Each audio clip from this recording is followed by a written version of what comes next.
Hey everybody, it's your boy Snyder1 with Snyder Elite Gaming, bringing you episode 4 of the Mindset mini-series. This week we're going to be talking about the offlane, and like all our Mindset videos, we're going to be breaking down what you should be thinking as you're playing your role during the different phases of the game. Now, to define the role of the offlane, what is an offlaner? Offlaners are the loners. They're the self-sufficient, consistent, single-minded, battering rams that they are. They're the guy that is basically like they're stranded on an island. And the reason I say that is because they are the farthest objectively away from any kind of team assistance. For any teammate to leave what they're doing and where they're at in order to come into the off lane, it takes them away from a lot. It takes them away from right jungle. It takes them away from the mid tower, which is the most important tower. It takes them away from the right lane, which means that it's going to take a lot of time for them to get back to the right lane. So unless you're doing a full lane swap, it's really not a good idea for the right lane to come to left lane. It's not good for the jungler to get to come to off lane because he's not right where he needs to be in order to get a majority of his farm. So really you're expected to do everything by yourself for yourself. And that even includes facing two people and taking an objective from them. Now let's be real. For you to take an objective from two people is very slim to none. So that means you have to take it from them when they're not in the lane. So for an offlaner, rotating with the AD carry and support to help out in the team is kind of counterintuitive because you're now narrowing the window at which you are successfully going to be able to take the tier 1 tower. So as a rule of thumb for offlaners, it is your job to push the lane in order to minimize the rotation of the AD carry and the support. It is also your job to try to aggro as many enemy opponents as possible to come deal with you. Look delicious. Be that person that they want to come kill because you're pushed up, because you're taking towers. Because normally you are a champion that is durable enough or has the jukes enough to really deal with multiple opponents and get away. Whether it be Kalari, whether it be Wukong, or whether it be Greystone. That is what you're put on this earth to do. Harass by being consistent, being single-minded, and being objective. Going after the objective. Not rotating, not leaving. Objective. Go after the objective. Now, that's not to say in the late game that whole idea, your objectiveness, it switches. You will switch to a family or team-oriented mindset later on in the game. But for right now, for the most part, you're all about the objective in front of you and taking the objective in order to minimize the AD carry and support roaming. Now, first 30 seconds of the game. What are you doing? What are you supposed to do?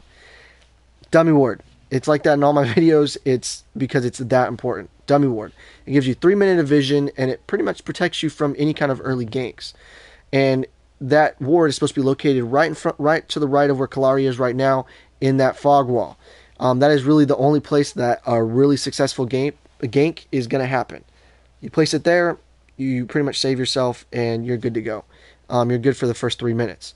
Now, for you guys that are playing Kalari, Wukong, or even Aurora in the offlane, you guys have the ability to steal gold buff within the first 3 minutes. So that is something you should prioritize, because that gold buff nets CP fairly quickly, especially when they start compounding on top of each other. You know, 1 gold buff doesn't do as much as you may think, but 3, that's 1 CP. 6, that's 2. 9 gold buffs, that's pretty much a full card. So if you can consistently steal gold buff, not only are you going to get ahead, but you're going to start putting the AD carry behind. Now, your sole focus early game, depending on your champion, should be just defending the tier 1 tower. Because we all know that tier 1 tower is going to fall early, but it doesn't necessarily have to. So if you can prolong that as much as possible, that should be a decent goal early game. Now, if for some reason you lose it early, you're trying to contest gold buff, you're staying objective. Now what do you do? What should be your mindset? What should you be thinking about? Well, you should be looking at your map awareness. You should be looking at your right lane, seeing how it's pushed. Are they pushing aggressively? Are they freezing the lane? Are they trying to, starve the person in front of them? That should be your mindset. What is your right lane doing?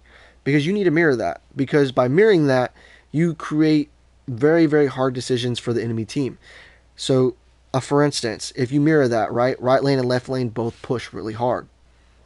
Now, the support and the AD carry come to your lane, okay? Because they need to prioritize that. The jungler sees there's only one person. He shifts to your lane because you're overextended. Now that's 3 people there. That gives the jungler, the mid laner, the AD carry, and the support the ability to roam right lane and take an objective. So that really kind of constitutes a 4-on-1 on an objective versus you've pushed up the lane. You can just run away, and then when the lane pushes back to you, you can start doing it again.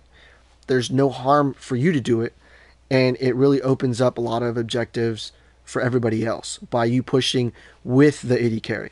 Now, when you don't push with the AD carry, you're easily focused, and they don't get punished for it.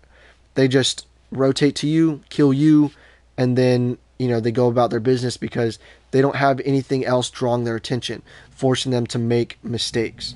So mirror match the right lane should be a concept you should be familiar with. And that also goes to say, knowing when to starve a lane. Now, if an AD carry and a support aren't roaming into the mid lane, or let's say they are, they're starving themselves because now they're sharing experience, they're sharing farm with everybody else. So they don't want to be out of lane for very long. But if you can freeze the lane in the off lane once you've taken a tier 1 objective, then they start to lose out on a lot of farm, a lot of experience, and it forces them to either A, abandon all that experience and farm, or B, be overextended, which allows for good ganks by the mid laner and jungler to kind of shift in that direction. You want them to be as pushed up as possible, for the most part. Now, on your pushing times, so let's say you've pushed past the tier 1 objective when the AD carry's not there, because that's what you've been trained to do, and you've pushed it past there, right? And now the AD carry or the jungler or somebody else is drawn into the lane. On your route back, while you're running away, try to take jungle camps, because that only going to put the enemy jungler behind. It's going to get you ahead, and it's going to put more Amber Link experience for your overall team. It's going to make that available to them. It's not only affecting you, but it's affecting the entire team. So being able to steal jungle when you can steal jungle is phenomenal. So do that as much as you can when you can, so long as you can A, see the jungler, B, the jungler's dead, C, when the AD carry and the support are not chasing you, then you're good. Go for it. As long as you can see everybody, the people that are going to be in the jungle aren't in the jungle, go for it. That's a concept that good offlaners do often. Now, depending on where the Raptor camp is located, that is something that you do want to protect the AD carry. You want to go shift over towards the Raptor camp, either A, tank it for them, or B, help them take it by knocking down the health of the Raptors and then just gifting it to the AD carry. Most of the time they'll gift you one so that it's not a complete waste of your time. And that's a rinse and repeat method. You keep going back to the lane, keep pushing objectives. You're kind of rotate for Raptors. Now late game is completely different. It's the total opposite. You are solely needed by your teammates. If you're not with your team cannot team fight because they have no front line. Because most of the time with the offlane, you're taking, a Quang, a Greystone, a Steel, someone of a tanky nature that has the initial engage, which means you need to be available. So what does that mean for your laning? What do you need to do in order to facilitate that kind of roam? Well, you need to basically set your lane. You need to kill a full wave and then kill the back minion so you know that the wave will push by itself. Your side will always have the greater numbers. It'll always push against the enemy lane, and eventually it'll take an objective by itself if unchecked. Then you rotate to the team and you act as either the off tank or the tank. You're either the hard initiator with like a Quang ult, or you're the hard initiator with the Steel ult, or you're waiting for the hard initiation by, let's say, a phase, and then you're the Greystone jumping in. Now, for the special, the special characters like Wukong or the Kalari, it's a little bit different. You're not necessarily any kind of front line. You are basically speed pushing. You're gonna push left lane and try to create a mismatch. And then while you're doing that, you're gonna go straight across to the other side of the map and try to find the guys that are trying to run solo, the guys that are by themselves, because that's how Kalari works. If you're a Wukong, you're trying to take objectives while the enemy's team fighting. That's just the way it works. And then when you take your objectives, then you're looking to either clean up because you're high burst damage or to continue your onslaught on objectives. That's basically offlane in a nutshell. Be patient. Don't get overextended. Be consistent. So if you're going to stay in your lane, stay in your lane.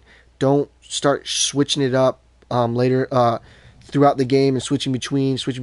Your teammates need to be able to look at what kind of offlaner you are and kind of plan around you. So being consistent, being patient, not getting overextended out of your tower early and feeding the AD carry, which will happen. And really being objectively based. Be all about the objectives. Don't rotate, push objectives. The only time you need to rotate is if your whole team is dead and you're the only one left available to protect something. Then, obviously, other objectives need protection over being, pushing. So that's all I got for you guys today. If you guys like the content, please hit that like and subscribe button. If you have questions, leave it down in the comment section. I am always answering comments. I'm always all about helping people. It helps you, it helps me, and it makes the channel better. If you did not like the video, tell me why. Throw it in the comment section. I want to know what I'm doing wrong. If there's other information that's available that you feel like needs to be shared, I'm all about that. That's all I got for you guys today. You have a blessed day. Peace.